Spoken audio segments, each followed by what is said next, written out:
우리 1월 한 달 동안에 한 해를 시작하면서 우리 한 해를 잘 보내기 위해서 신앙의 가장 기본적인 것들을 묵상하고 돌아보는 시간을 갖기로 작정했습니다. 원래 1월 달이 그런데 우리 수요 기도회에서도 우리 수요 사경에서도 기본적인 것들을 좀 공부하는 시간을 갖고 있거든요. 우리 1월 한 달 동안의 주일 예배도 가장 기본적인 우리 신앙의 가장 기본적인 것들이 뭘까 묵상하다가 1월 한 달 주제를 부르심과 응답이라고 정했습니다. 부르심과 응답입니다. 신앙의 가장 기본적인 구조, 하나님과 인간의 가장 기본적 관계는 하나님이 부르시고 우리가 응답하는 그런 관계로 이루어져 있습니다. 하나님이 부르시고 우리는 응답하는 것이죠. 이게 신앙의 가장 기본적인 구조이고 관계입니다. 하나님이 부르실 때에만 우리는 하나님께 나아갈 수 있는 것입니다. 하나님이 부르시지도 않았는데 우리가 마음대로 나가고 들고 나는 게 아닙니다. 우리가 원할 때 하나님께로 나가고 우리가 원할 때 나가고 들어오고 나가고 이렇게 할 수 있는 게 아니에요. 하나님 우리를 부르셔야만 우리는 그분 앞에 나갈 수가 있는 것입니다. 이것은 하나님이 우리를 향한 하나님의 절대적인 주권을 의미하는 것이죠. 우리의 모든 행사를 주님이 주관하시는 겁니다. 우리를 부르셔야만 우리는 주님께로 나갈 수 있는 것이죠. 자, 뿐만 아니라 하나님이 우리를 부르실 때에 우리는 그 부르심에 바르게 응답해야 될 의무를 갖고 있습니다. 의무를 부여받는 것이죠. 우리는 하나님이 부르실 때 충실히 합당하게 응답해야 하는 것입니다. 자, 우리가 부르심에 합당하게 응답해야 될 의무가 있다면 권리도 있습니다. 하나님의 부르심에 대한 권리가 뭐냐? 그 권리란 하나님의 부르심에 우리가 거절할 수 있는 의지를 말하는 것이고 또 다르게 응답할 수 있는 자유를 의미하는 것입니다. 우리가 하나님께 바르게 합당하게 응답해야 될 의무도 있지만 동시에 우리는 거절할 수도 다르게 응답할 수도 있는 자유와 의지를 가지고 있는 것입니다.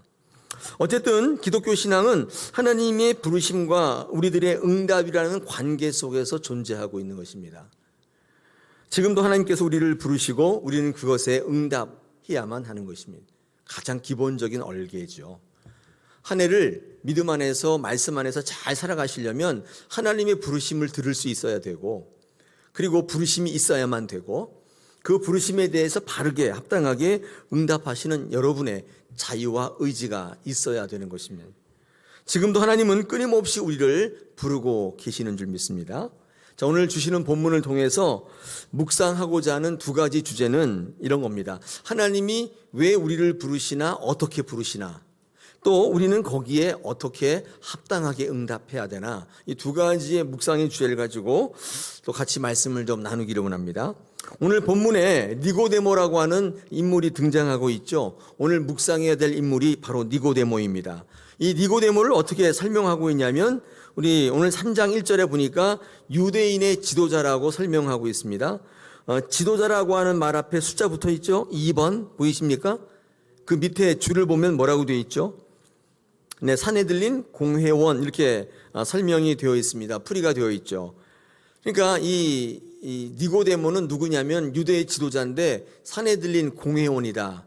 좀 어려운 말이죠. 산헤들린 공회원. 지금으로 말하면 국회의원 그 정도 됩니다. 그 정도 지위가 있는 당시 유대 사회의 지도자입니다. 자, 이 니고데모가 이런 지위를 갖고 있던 니고데모가 예수님을 찾아옵니다. 밤에 예수님을 찾아와서 예수님께 묻습니다. 그렇죠. 자, 예수님께 찾아온 이유가 뭐냐면 예수님의 부르심에 응답한 거죠. 예수님 부르심에 응답해서 찾아온 것입니다. 자, 예수님께서는요, 어떻게 우리를 부르시는가 두 가지로 부르십니다. 첫째는 예수님께서 말씀을 선포하시는 것을 통해 우리를 부르십니다. 두 번째는 표적을 보여주심으로 우리에게 나타나시는 것이죠. 예수님의 사역을 쭉 놓고 볼 때 예수님께서 우리를 부르실 때 어떻게 부르시느냐 두 가지 사역 속에서 부르시는데 말씀을 선포하시고 표적을 행하시는 것으로 우리를 부르신다는 겁니다. 여러분 예수님은 말씀이시죠. 앞에 보시면 요한복음 1장 1절에 뭐라고 되어 있습니까? 이렇게 되어 있죠. 태초에 말씀이 계시니라 이 말씀이 하나님과 함께 계셨으니 이 말씀이 곧 뭐라고요? 하나님이시다. 여러분 예수님은 이 땅에 오신 살아계신 하나님이시죠. 인간대에 오신 하나님이시잖아요. 그 예수님이 뭐라는 거예요 지금? 말씀이다. 그러니까 주님께서 이 땅에 오셔서 가장 먼저 하셨던 기본적 사역이 뭐냐면 회개하라, 하나님의 나라가 가까이 왔다. 이 복음의 말씀을 선포하시는 선포의 사역을 제일 먼저 하신 거예요. 이 모든 사역을 주로 하신 거죠. 선포의 사역. 그러니까 주님은 가는 곳곳마다 설교하시고 선포하시고 또한 가르치셨어요. 그러니까 예수님의 모든 사역에 가장 비중이 많은 것이 바로 이 선포 사역, 가르치는 사역이었습니다. 말씀 사역인 거죠. 우리는 잊어서는 안 되는 것이죠. 그러나 복음서를 읽어보시면 이 말씀의 사역과 더불어서 또 다른 사역이 있었는데 그게 바로 표적 사역입니다. 기적 사역이죠. 기적을 행하셨단 말이에요. 이 두 가지 사역이 같이 가고 있는 것입니다. 자, 오늘 본문의 니고데모는요, 예수님께 찾아왔는데 예수님의 부르심에 응답한 것으로 보이는데 그 뭐에 응답을 했냐가 오늘 이제 가장 큰 이슈인데, 오늘 이 니고데모가 예수님을 찾아왔던 응답은 말씀에 의해서 찾아온 게 아니라 이 기적을 보고 표적을 보고 아마도 주님을 찾아온 것 같습니다. 그렇죠. 오늘 말씀에 보니까 그렇죠. 표적을 보고 반응한 거죠. 제가 한번 상상해 볼 때 니고데모는 길거리에서 또 여기에서 예수님이 설교하시고 예수님께서 천국 복음을 전하시고 하는 걸 많이 들었는데 그때는 별로 반응하지 않았어요. 그런데 예수님이 행하는 기적을 볼 때 뿅 간 거예요. 그 표적을 보고 감동을 받은 거예요. 오늘 그가 하는 고백에 따르면 그는 그 말씀에 응답한 게 아니라 표적에 응답한 것인 것을 우리는 알 수 있습니다. 오늘 이 본문을 읽을 때 우리가 좀 주의 깊게 봐야 될 부분이 있는데, 이 니고데모가 예수님을 찾아와서 하는 이 대화를 보면 참 많은 것을 알 수 있습니다. 한번 2절과 3절을 제가 한번 읽어보겠습니다. 요한복음 3장 2절 3절에 보니까 이렇게 되어 있죠. 그가 밤에 예수께 와서 이르되 라삐여, 우리가 당신은 하나님께로부터 오신 선생인 줄 아나이다. 하나님이 함께 하시지 아니하시면 당신이 행하시는 이 표적을 아무도 할 수 없다. 예수께서 대답하여 이르시되 진실로 진실로 내게 이르노니 사람이 거듭나지 아니하면 하나님의 나라를 볼 수 없다. 이게 지금 니고데모와 예수님의 대화입니다. 그렇죠. 여러분, 이 대화를 통해서 보면 니고데모가 예수님의 행한 기적을 어디서 본 모양이에요. 근데 요 앞장 2장에 보니까 거기에 가나의 혼인잔치가 나와 있지 않습니까? 그러니까 아마 거기서 예수님께서 물로 포도주를 만드는 엄청난 이 기적을 본 것 같아요. 그래서 지금 밤에 몰래 찾아와가지고 예수님에게 지금 고백하는 거예요. 야, 예수님, 당신 표적이 진짜 대단합니다. 어떻게 그럴 수가 있습니까? 그 표적을 보니까 당신이 하나님께서 보내신 선생이 틀림없습니다. 이렇게 고백을 하면서 격렬하게 반응하는 거예요. 짱! 끝내줍니다. 이렇게. 그런데 우리가 좀 유심히 봐야 될 게 예수님의 반응입니다. 예수님은요, 그 니고데모의 그 칭찬과 감동의 격렬한 반응에 전혀 반응하지 않으십니다. 예수님의 반응은 좀 의외예요. 야, 그거 봤냐? 끝내주지. 대단하지. 야, 물이 포도주 되는 그거 아무나 못한다 그거. 나니까 하는 거야. 알겠냐? 내가 하나님이라는 거를. 그렇게 말씀하지 않으셨습니다. 하나님의 능력은 원래 이런 거야. 이렇게 말씀도 안 했습니다. 적어도 하나님의 아들이라면 이 정도는 해야 되는 거야. 이렇게 말씀도 하지 않으셨습니다. 어떤 동의도 부연도 맞장구도 그리고 자랑도 하지 않아요. 전혀 언급이 없어요. 오히려 니고데모의 표적에 대한 칭찬과 이 감탄에 대해서 엉뚱한 말씀을 하시는 것처럼 보이는데 거듭나지 않으면 하나님의 나라를 볼 수 없다고 말씀하셨습니다. 우리는 여기에 주목하고자 합니다. 아까 말씀드렸죠. 예수님의 사역이 두 가지라고. 하나가 말씀 선포 사역, 또 하나가 표적 사역인데 표적 사역은 좀 일부분이긴 하지만 둘이 같이 갑니다. 여러분, 예수님의 사역이 이렇다면, 우리를 부르심의 모습이 이렇다면 우리의 신앙은 두 가지로 나눠지는데 하나가 말씀 신앙이고 하나가 표적 신앙입니다. 두 가지로 나눠질 수 있어요. 이 니고데모는요, 말씀을 쫓아서 반응한 게 아니라 예수님의 표적을 보고 반응했어요. 그리고 찾아온 거예요. 끝내준다고. 그렇게 칭찬하고 격렬하게 반응하는 것입니다. 그때 예수님께서 이렇게 얘기하신 거예요. 거듭나지 않으면 하나님의 나라를 볼 수 없다. 니고데모의 표적 신앙을 향해서 예수님께서 뭐라고 말씀하셨냐면, 거듭나지 않으면 하나님의 나라를 볼 수 없다. 하나님의 나라를 보고 싶다면, 다시 말해서 하나님의 실체를 내 삶 속에 구체적으로 만나기를 원하고 싶다면 표적 같은 것 가지고는 안 된다. 그 말이 포함되어 있어요. 표적 신앙 가지고는 하나님의 나라는 볼 수 없다. 거듭나야 한다. 여러분, 거듭남이라는 게 뭘까요? 거듭남. 뭐 다 알고 계시죠? 근데 오늘 거듭남에 대한 설명을 우리 3장 5절에서 말씀하고 있죠.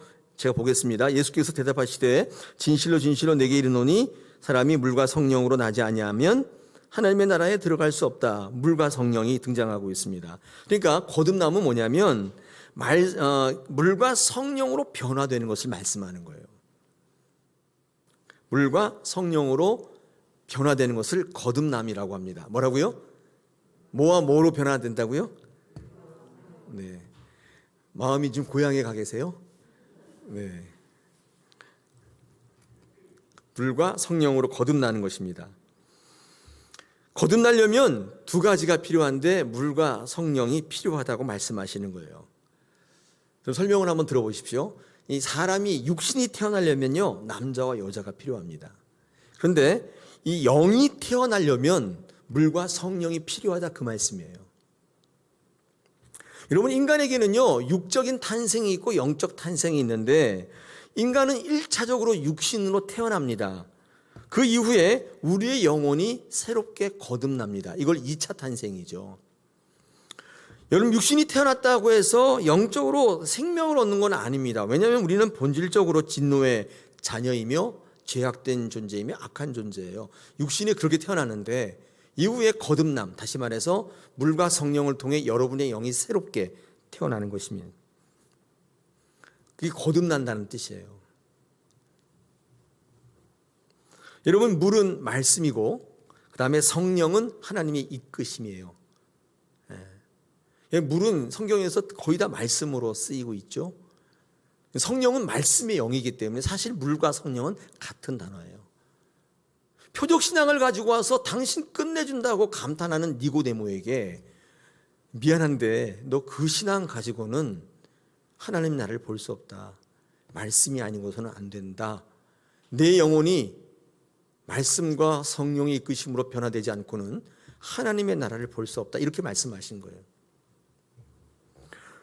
여러분, 니고데모는 이 사실을 잘 몰랐습니다. 하나님이 말씀이신 것을, 이 땅에 오신 예수 그리스도가 메시아가 말씀으로 우리를 새롭게 하시고 말씀으로 우리를 통치하실 때 하나님의 나라가 우리 가운데 임한다는 사실 자체를 니고데모는 몰랐어요. 표적이 그저 신기하기만 했어요. 끝내주기만 했다고요. 여러분, 이 표적 신앙은요, 영적인 탄생을 알지 못하게 만든 거예요. 눈에 보여주는 끝내주는 거 있잖아요. 막 물이 포도주로 바뀌고 돌이 막 떡으로 바뀌고 이런 것들을 보면서 이 표적 신앙을 쫓는 니고데모는 영적인 탄생이 뭔지를 잘 몰랐어요. 여러분, 그 이후에 보면 거듭난다고요? 어떻게 제가 또 다시 엄마의 뱃속에 들어갑니까? 이런 이상한 소리를 하고 있어요. 니고데모가 누구라고요? 유대인의 지도자가 이 모양이에요. 하나님을 섬긴다고 하는, 하나님을 제일 잘한다고 하는 유대의 지도자가 이 모양인 거예요. 내가 어떻게 뱃속에 들어갑니까? 이렇게 얘기하는 거예요. 다시 말해서 이 표적 신앙을 쫓는 니고데모는 영적으로 거듭난다는 사실 자체를 모르고 있었어요. 저는 니고데모가 구원받지 못한 사람이라고 생각이 됩니다. 왜냐하면 영적인 탄생, 다시 말해서 거듭남, 중생의 의미를 모르기 때문이에요. 어떤 분이 저한테 그런 질문을 해요. 목사님, 유대교회에도 구원이 있습니까? 이렇게 묻는데, 그거는 좀 우문인데요. 왜냐하면 말씀으로 거듭나고 영적으로 거듭나고 영적으로 거듭나는 것이 하나님의 나라를 체험한다는, 이 사실을 모르는, 다시 말해서 표적 신앙을 쫓는 유대인에게는 구원이 없는 거죠. 지금 니고데모에게 구원이 없듯이. 여러분, 그런데 기독교에는 그럼이 있나요? 기독교라고 무조건 구원이 있습니까? 여전히 마찬가지죠. 말씀을 몰라요. 그런데 신기한 게 너무 좋은 거예요. 그래가지고 이 니고데모처럼 말씀엔 전혀 반응하지 않다가 뭐가 변했다, 뭐 했다 그러면 거기에 우르르 쫓아서 앉아 있다면, 여러분, 거기에도 어차피 구원은 없어요. 그게 유대교의 문제예요, 기독교의 문제예요. 다시 말해서 말씀이 선포되고 말씀이 통치하지 않는 곳에, 중생을 경험하지 못하는 곳에, 왜냐하면 우리의 영은 말씀과 성령으로 밖에는 거듭나지 못한다고. 우리 육신의 생명을 얻는 것은 남자와 여자만 있으면 되지만 우리의 영은 그렇지 않다는 거예요. 여전히 육신을 쫓고 육신의 필요를 추구하는 이 표적 신앙을 가지고는 하나님의 나라를 볼 수 없다는 대답으로 이 니고데모의 표적 신앙의 대답을 대신했어요. 기똥차지 않습니까? 저는 주님이 맞장구 칠 줄 알았어요. 끝내주지. 이 정도는 돼야지. 물이 포도주 정도는 바꿀 수 있어야 그게 능력자지. 이렇게 얘기할 줄 알았는데 거기에 대해서 전혀 언급이 없어요. 반응이 없어요. 저는요, 이 니고데모가 똑똑하긴 한데 영적인 눈이 열리지 않는 사람, 남녀의 관계 속에서 제1의 탄생을 아는데 하나님으로부터의 말씀으로부터의 제2의 탄생은 전혀 모르는 불쌍한 사람이라고 생각이 됩니다. 아울러 예수님의 두 가지 사역 가운데 말씀을 쫓지 않고 표적을 쫓는 이 표적 신앙이 갖는 위험성을 경고하고 계시는 것입니다. 주님은 우리를 부르시고 계세요. 말씀을 통해서 부르시고 계시고 또 표적을 통해 우리에게 나타나시는데, 우리가 어떻게 응답해야 되는가, 우리가 어떻게 반응해야 되는가를 단적으로 보여주고 있다는 것입니다. 표적 신앙이 굉장히 위험한, 경계하시는 거예요. 니고데모와 같은 표적 신앙은 늘 당장 오늘만을 살게 합니다. 비전과 소망이 없어요. 당장 필요와 요구를 채우는, 당장의 유익과 만족만이 있을 뿐입니다. 여러분, 예수 믿는 것은 제가 늘 말씀드리지만 이 관점이 바뀌는 것이죠. 관점이 바뀌는 건데 사생관이 바뀌는 거예요. 예수 믿으면 죽고 사는 문제가 바뀌어요. 여러분, 인간의 이 불안이 어디 있냐면 삶에 있지 않습니다. 죽음에 있는 거예요. 여러분, 코로나 때문에 불안하세요? 삶이 불안하신 게 아니라 그것 때문에 죽음은 어떡하나, 죽음에 대한 불안인 것입니다. 삶 이후에 어떤 일이 있는지 불안한 거예요. 삶 자체가 불안한 것처럼 보이지만 사실 죽음의 문제가 해결되지 않았기 때문에 삶이 불안한 것입니다. 인간의 모든 불안은 바로 이 죽음에서부터 비롯되는 거예요. 죽음의 문제가 해결되지 않으면 여러분, 삶은 여전히 불안해요. 여러분, 돈을 많이 가지고 있거나 높은 지에 오르면 안정이 되나요? 절대 그렇지 않습니다. 돈을 많이 가지고 있어도 여전히 불안한 거예요. 왜 그래요? 죽음의 문제가 해결되지 않은 거예요.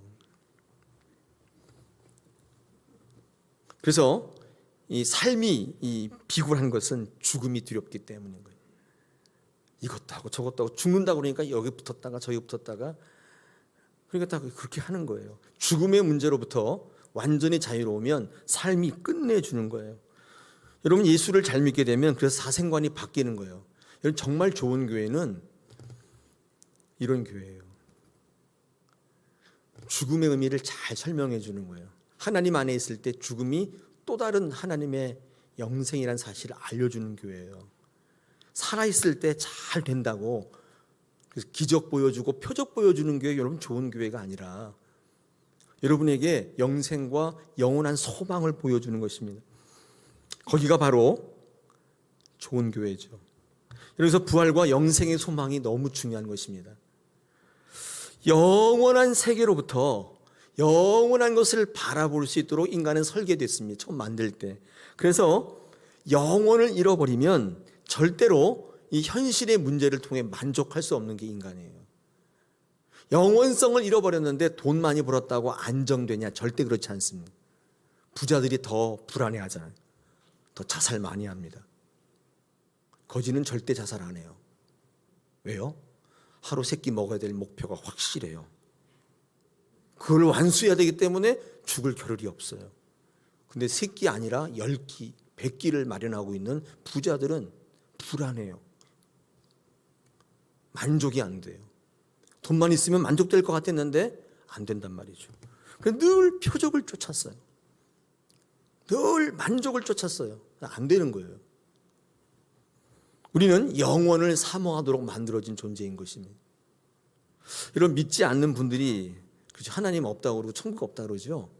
근데 사실은요, 여러분 잘 들어보십시오. 천국이 없는 게 아니라 천국을 잃어버린 거예요. 하나님이 없다는 게 아니라 하나님을 잃어버린 거예요. 실낙원, 실하나님인 거예요. 그분들이 하나님을 믿지 않는 게 아니라 하나님을 잃어버린 거예요. 불안한 거죠. 불안한 것입니다. 오늘 표적 신앙을 쫓은 니고데모에 대한 예수님의 반응에 여러분 꼭 눈여겨보셔야 돼요. 이 가운데에도 그렇죠? 말씀을 쫓지 않고 표적을 쫓는 분들이 있어요. 우리 주변이 굉장히 많아요. 그렇게 목회하는 교회도 많고 그것으로 사람을 붙들고 추구하는 교회도 많고. 이런 표적을 보고 주께로 찾아온 니고데모의 신앙이 그럼 잘못된 것이냐 이렇게 물을 수 있지 않습니까? 그런데 여러분, 이 표적이라는 것은 잘못된 것이 아니라 이렇게 정의해야 옳습니다. 잘 알아야 되는 것입니다. 뭐라고요? 잘못된 게 아니라 잘 알아야 하는 것이다. 굉장히 좋은 말 같지 않아요? 뭔지 모르지만. 그렇죠. 네. 기적이 나쁜가요? 좋죠. 당연히 좋은데. 그런데 잘 알아야만 유익이 있어요. 잘못된 게 아니라 잘 알아야 하는 것입니다. 이런 표적이 잘못된 것이라면 주님은 그 자체를 행하지 않으셨을 거예요. 주님은 사역 가운데 표적을 행하셨는데 그러면서도 또 한 가지 있지 않았던 것은 그걸 반드시 경계하셨어요.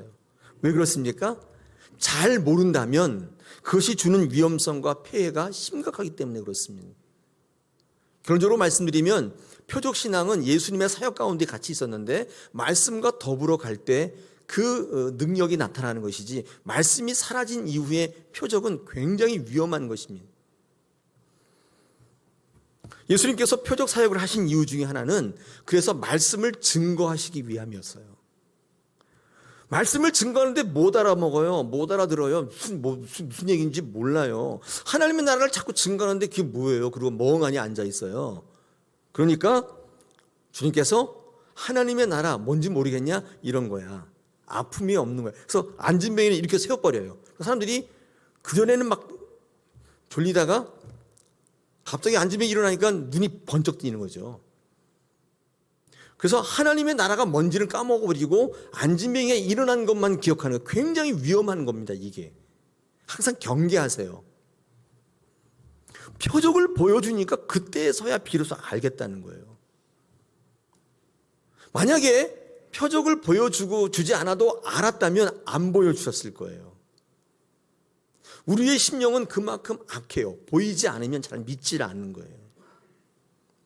여러분, 이 표적 사역이 굉장히 효과는 있으나 이게 말씀 사역과 같이 가지 않으면 표적 사역 자체가 갖는 위험성과 이 폐해성이 심각하기 때문에 주님은 여기에 대해서 계속 경계하셨어요. 이 표적은요, 부작용이 있습니다. 말씀을 더욱 분명히 드러내시고자 했던 사역인데 표적을 보고 난 다음에 사람들의 반응은 말씀이 더욱 분명해지는 게 아니라 말씀이 사라져요. 표적만 남아요. 이게 뭐가 잘못된 거죠. 그래서 주님은요, 표적을 행하실 때마다 항상 경계하셨어요. 이 야이로의 회당장, 야이로의 딸을 살릴 때에도, 그죠? 야고보, 베드로, 요한 이런 믿음이 좋은 제자만 데려가시고 그리고 부모만 딱 데려서 커튼 딱 치시고 아무도 못 보게 하고 그 딸을 살리신 이후에 전혀 소문내지 못하도록 다 입단속을 시키고 눈먼 소경을 뜨게 할 때도 막 기뻐 날뛰니까 절대로 입 열지 마. 막 입 열잖아요. 그 사람은. 너무 기뻐서 증거하지 않을 수 없었잖아요. 근데 왜 주님께서 그것을 경계하시느냐? 그 폐성 때문에 그래요. 많은 사람들은 말씀을 보는 게 아니라 오히려 그 표적을 향해서 달려가기 때문에 그렇습니다. 여러분, 예수님은 이 사실을 잘 알고 계셨습니다. 오늘 2장, 요한복음 2장 읽었던 23절, 25절 한번 보겠습니다. 제가 읽어보겠습니다.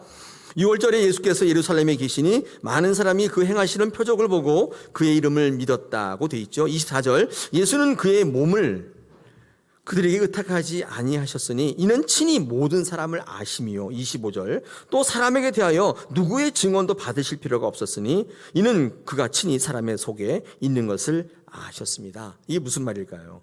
주님은 알고 계셨다는 거예요. 그 군중들이 막 응답을 했는데 주님의 부르심에 응답했는데 그게 합당한 응답이 아니었어요. 뭘 보고 그 이름을 믿었다고요? 23절에 보니까 예수님의 표적을 보고 믿었다는 거예요. 예수님이 말씀하셨을 땐 무반응이었어요. 막 하품하고 막 시계 흔들고 왜 이렇게 안 끝나?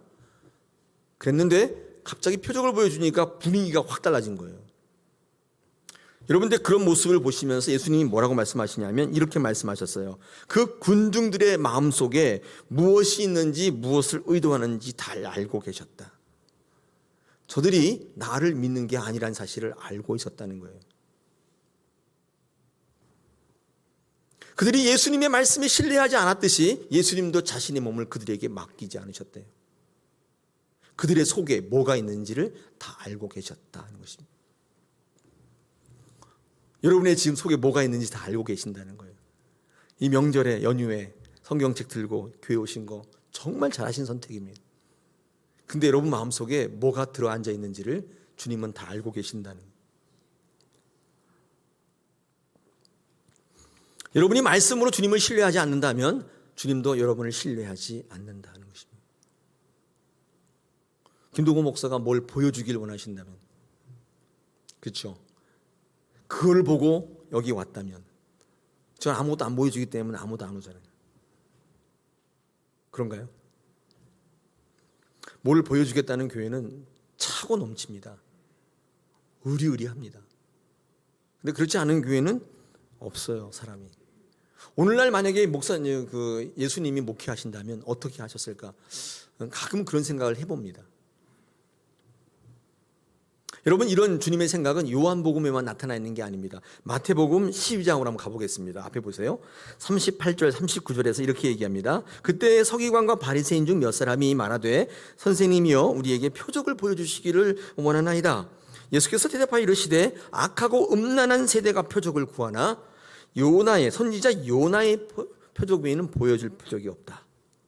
이렇게 말씀합니다. 마태복음에도 나와 있죠. 표적을 구해요. 확실히 믿을 테니까 표적 하나 보여주세요. 그때 이 예수님의 부르심에 그저 말씀 가지고는 신뢰하기가 부족하니까 확실한 표적을 보여달라고 하는 그들의 응답에 예수님의 대답은 뭐였어요? 요나의 표적이었어요. 자, 그렇다면 요나의 표적이 뭘까요? 여러분, 요나의 표적이라는 건 이런 겁니다. 요나가 하나님 명령하실 때 불순종해서 제멋대로 제 갈 길로 막 가요. 자기 생각을 가지고 제 판단을 가지고 막 갑니다. 그런 요나가 물고기 뱃속에서 3일 동안이나 있다가 다시 살아난 일이에요. 이게 표적이에요. 기적이잖아요. 물고기 잡혔는데 어떻게 3일 동안이나 살아있을 수 있어요? 표적이죠. 요나의 표적이에요. 이 요나의 표적이 갖는 의미가 뭔지 아세요? 이런 겁니다. 요나의 표적은 불순종했는데 하나님께서 그를 살려주신 표적이에요. 뭐라고요? 불순종하면 어떻게 돼야 돼요? 죽어요? 망해야죠. 안 돼야죠. 물고기가 뭐 잡아먹으면 물고기 밥이 돼야죠. 근데 하나님께서 그를 살려주신 거예요. 이게 요나의 표적이에요. 근데 여러분, 이 요나의 표적은요, 주님께서 자신의 사역으로 끌고 가십니다. 뭐라고 말씀하시냐면 자신이 십자가에 못 박혀 죽을 때 무덤 가운데 3일 동안 있다가 살아난 사역을 요나의 표적에다 비유하시는 거예요.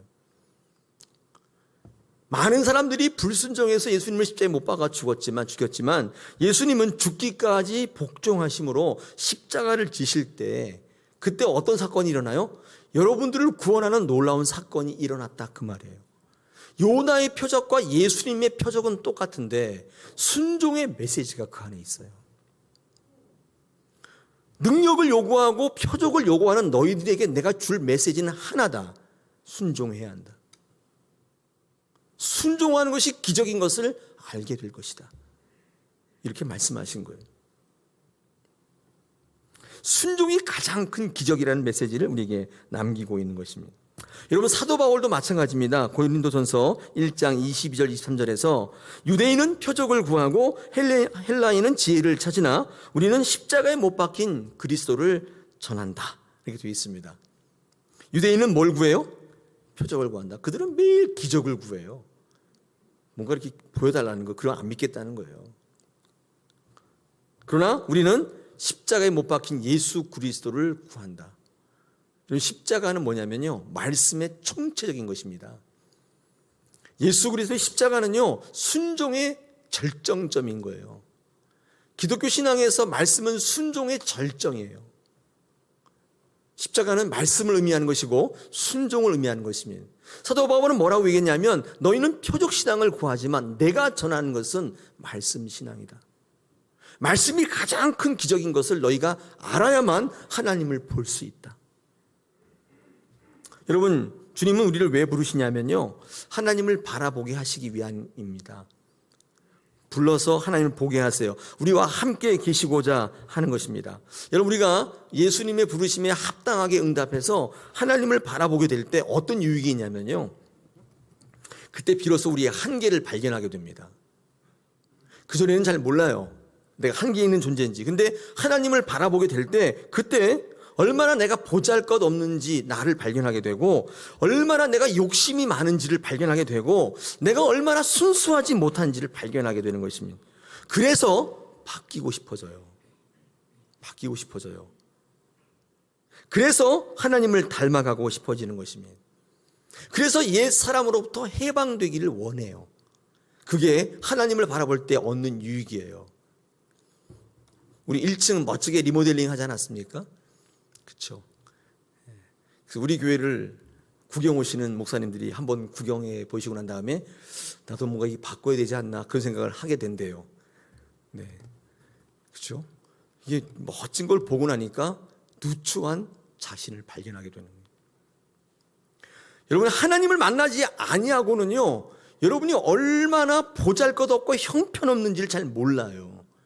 하나님 여러분 부르실 때 합당하게 응답하시면 어떤 영적인 유익이 있냐? 내가 바뀌어야겠다는 결단이 생기게 돼요.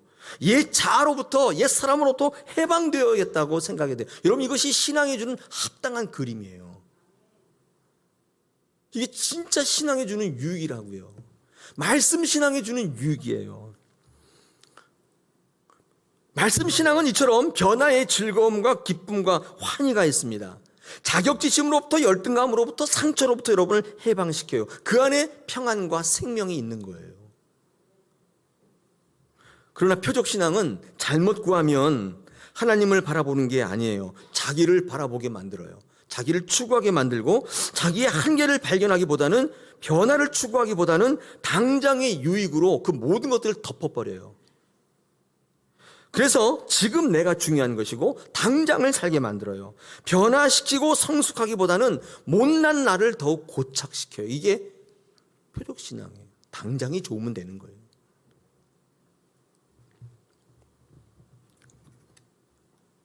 여러분, 니고데모의 신앙은 처음에는 이렇게 표적신앙으로 시작되었습니다. 다 그런 것 같아요. 처음부터 잘 믿는 건 아닌 것 같아요. 처음부터 믿음이 이렇게 말씀 신앙으로 시작되는 사람은 별로 없습니다. 다 그렇게 시작했다가 성숙해지고 깊어지는 거죠.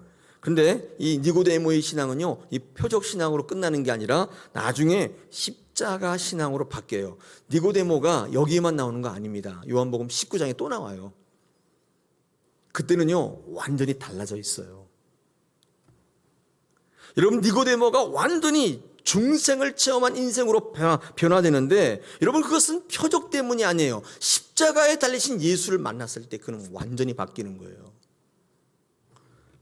십자가가 뭐라고요?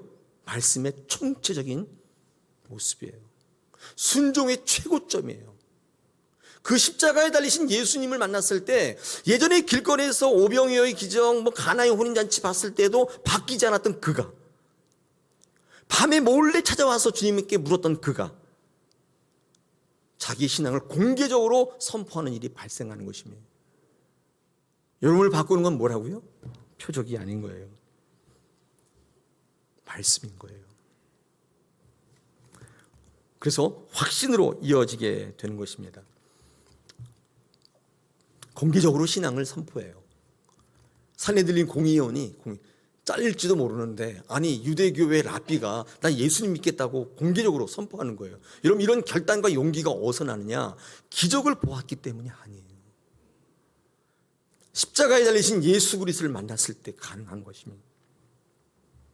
십자가상에서 죽어가는 예수님을 보았기 때문에 그게 십자가의 능력이고 말씀의 능력인 것입니다. 십자가의 사랑을 만난 사람은 더 이상 세상과 사람이 두렵지 않습니다. 더 이상 두려움의 종로로 타지 않습니다.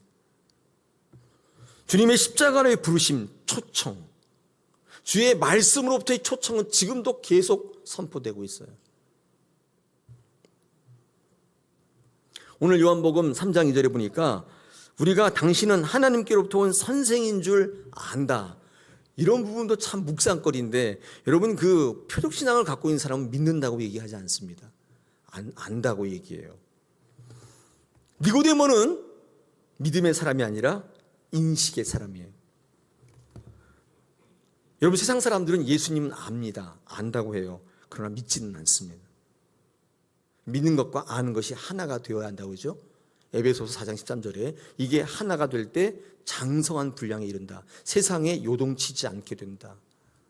많은 사람들도 예수님이 어떤 분인지 압니다. 그러나 믿지는 않는 것이죠.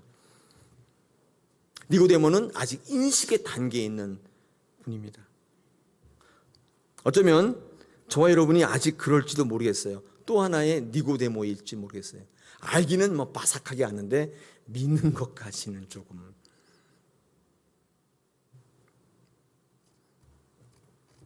표적신앙은 여러분을 하여금 인식에 머물러 있게 만들어요. 감각적 신앙을 만들어요. 그래서 매일 뭐 감동을 찾고 매일 눈물을 흘려야 뭐가 있는 것처럼 보이고 이 표적신앙이 추구하는 게 이 감각적 신앙. 그러나 말씀의 신앙은 믿음에 이르게 해서 순종에 이르게 하는 이성적 신앙이에요. 변하지 않고 끝까지 가게 만드는 것입니다. 감각은 그렇지 않죠. 아침에 일어나면 생각이 잘 안 나죠. 안 그래요? 오늘도 설교 말씀 듣고 저거 좋은데 그러고 나서 교회 문을 나서는 순간 다 잊어버리신다 그랬잖아요. 그렇잖아요. 어떤 권사님이 저한테 그러시던데 네. 말씀으로 가슴으로 받으셔야 돼요. 여러분 이게 끝까지 가게 만들어요. 흔들리게 만들지 않는다는 것입니다. 순종적 신앙입니다. 교회에 다니지만 확실히 믿는다고 자신 있게 말할 수 있는 사람이 그리 많지 않은 게 불편한 진실이에요. 보여줘야 믿죠. 이렇게 생각하는 분들이 굉장히 많아요. 자기의 감각, 자기의 인식, 자기의 경험으로 판단해요. 그래서 안 된다는 거예요. 안 되긴 뭘 안 돼요. 그렇게 말하시면 안 돼요. 표적을 구하는 신앙이 아니라 표적을 보고 응답하는 신앙이 아니라 말씀을 쫓아가는 신앙, 말씀에 응답하는 신앙으로 올 한 해 승리했으면 좋겠습니다. 할렐루야.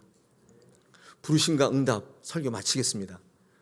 1월달 5번의 설교를 이 부르심과 응답의 설교로 여러분 말씀을 드렸는데 오늘도 지금도 부르시고 계세요. 거기에 합당하게 응답하시는 저와 여러분 되기를 원합니다. 할렐루야.